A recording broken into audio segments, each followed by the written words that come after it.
Francis Sales, Cuauhtémoc Medina, los aspectos arquitectónicos y urbanísticos de la fe, Mueve Montañas. Francis, empecemos por una cuestión. La inspiración de esta pieza tuvo que ver con visitar los asentamientos irregulares, lo que en Perú llaman pueblos jóvenes, en Ventanilla, que está más allá del Callao, está en el norte de lo que entonces era Lima y se empezaba a poblar. ¿Podrías hablar de qué es lo que viste ahí que te llamó la atención? ¿Cómo era ese lugar y por qué de pronto ver los migrantes en Lima te suscitó una idea de la posibilidad de una obra de arte?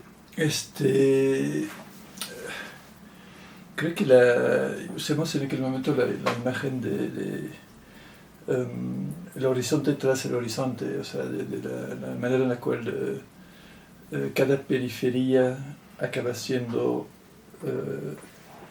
la periferia de la periferia, si quieres. De una manera más concreta, yo creo que el modelo de autoconstrucción y de la ingenuidad y precariedad de esas casas hechas de bejuco y de lámina, de llantas, etc., tenía en sí como un concepto de movilidad, de desplazamiento. O sea, esto asociado con el hecho de que la misma ciudad de Lima estaba como empujando sus límites y empujando sus dunas, literalmente. O sea, había esta imagen de movimiento, de desplazamiento, acentuado por la población de esos asentamientos que había recién llegado, sea por razones de migración política, por los senderos o de migración económica.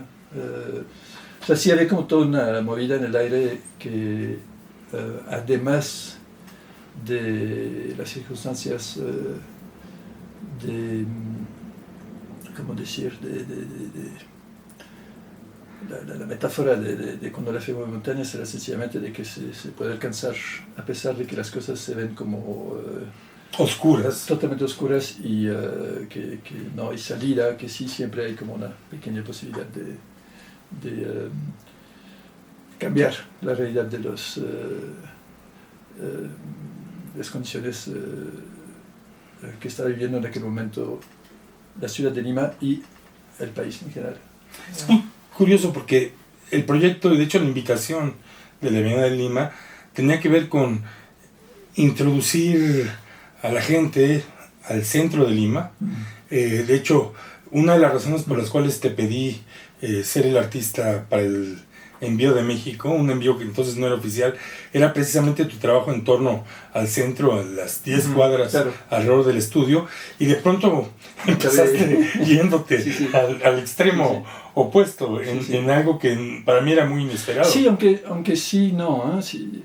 Yo recuerdo pasar bastante tiempo en Rímac, y desde Rímac son muy presentes las dunas. En realidad, las dunas son parte del paisaje urbano, y era como obvio o impredecible ir a ver qué hay allá. ¿Qué hay más allá? Sí, que hay más allá. Sí. Claro, tienes la imagen en los dibujos, la mano que está empujando las dunas es la migración, el hecho de que algunos de los personajes son estos exguerrilleros o los afectados por la violencia política de los 80, pero también recuerdo mucho cuando llegaste de Ventanilla a la premiación nacional de la Bienal en la sala de festejos de la municipalidad, y que afuera estaban choques entre obreros y estudiantes contra la policía y sonaban las bombas de gas lacrimógeno, que tú dijiste algo así como que la situación era increíble cómo estaban rehaciendo sus comunidades, casi como si los modos de vida de los Andes estaban renaciendo, y que eso te hacía pensar en la necesidad de un beau geste, de un gesto hermoso. Un beau geste, sí. Sí, digo, fue una cosa muy intuitiva y poco realista en sus principios. O sea, yo diría que la realidad del proyecto fue la convocatoria, fue todo lo que se armó para lograr un evento que duró unas horas, o sea, más de lo que pensábamos, eso sí. Pero digamos que creo que era necesario una acción colectiva, o sea, una acción que embarcara como un gesto de esperanza, o de la misma manera que los migrantes vienen a buscar en esos pueblos jóvenes un futuro mejor, un porvenir mejor, como concepto de esperanza, era lo que se quería transmitir a través del proyecto. En términos, digo, arquitectónicos, o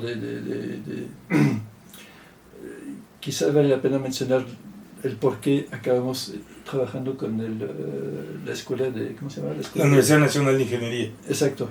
O sea, obviamente se trataba de una obra, de alguna manera, de ingeniería, de mover una masa física. Había otras razones más personales por las cuales acabamos teniendo contactos directos con aquella universidad, pero cuando Cuauhtémoc mencionó esta ocasión, esta conversación, recuerdo en particular el asombro de la acción, o sea, y la manera en la cual los estudiantes, principalmente de la Facultad de Arquitectura, lograron mantener una línea recta, sí, a pesar de la curva de la duna. O sea, en realidad es un ejercicio de una coreografía extremadamente compleja. Nadie lo planeó, ellos lo lograron de una manera espectacular. Viendo los documentos, la línea se mantuvo recta desde el principio a fin, a pesar de que hubiera tenido que doblarse literalmente, si avanzaran a la misma velocidad todos. Entonces significa que algunos ralentizaron, otros aceleraron. Fue extraordinario. O sea, yo creo que esto sí fue un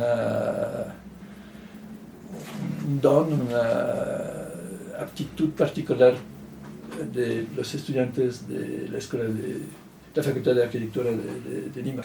Uno de ellos, de hecho, hace ese apunte al recordar el evento, el absurdo de querer hacer una línea en una figura cónica. Sí, sí.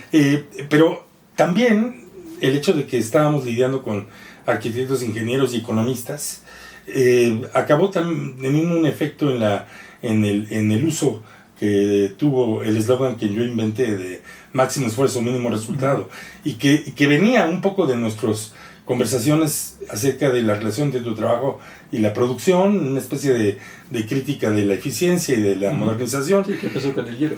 Que empezó con el hielo, sí, sí, en el año 97, pero que ahí resultaba particularmente eficaz también a la hora de hacer la propaganda, porque yo iba salón por salón argumentándole a los ingenieros y a los arquitectos que esta era una oportunidad única, porque iban a poder hacer algo que en principio era como negociar con una irracionalidad, pero también con un argumento irracional o contrario a la racionalidad establecida. Sí, sí. Pero también debo decírtelo en relación a decirles que ellos habían sido entrenados para imaginar que su trabajo era una especie de conducción racional del progreso de la ciudad, pero que en realidad lo que tenían que era aprender y negociar con el hecho de que la ciudad se estaba haciendo sola, que en realidad la mayor parte de la ciudad se hacía sin ingenieros ni arquitectos, y que representaba en ese sentido... Sí, que la intervención de las autoridades era a posteriori. Siempre. Sí, sí. Y ahí yo creo que un dato que es importante y que a lo mejor sí debemos comentar es que algo que se trasladaba es que en México, debido al sistema del PRI, al antiguo gobierno, pero también al presente, siempre hay una especie de negociación con la ilegalidad del progreso de las clases bajas, en donde esas tierras luego se regularizan, se asfaltan, se introduce, efectivamente se vuelve la textura de la sociedad. En ese momento no sabíamos si eso iba a ocurrir, solamente los veíamos avanzar sobre la duna misma que habíamos nosotros escogido. Sí, digo, y para concluir, quiero mencionar que regresamos en el sitio mismo de la duna en febrero del año... Enero de 2024. De este año, 2024.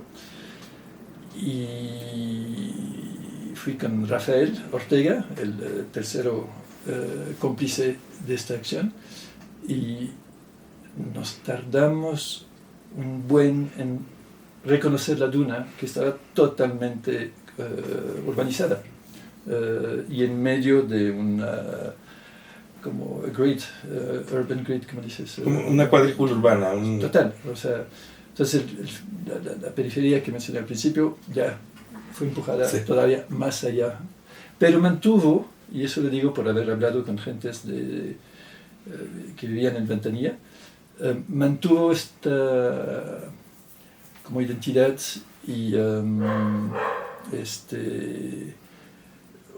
alma, para llamarlo, de pueblo, no de ciudad, o sea, de pueblito. O sea, y recuerdo muy bien que me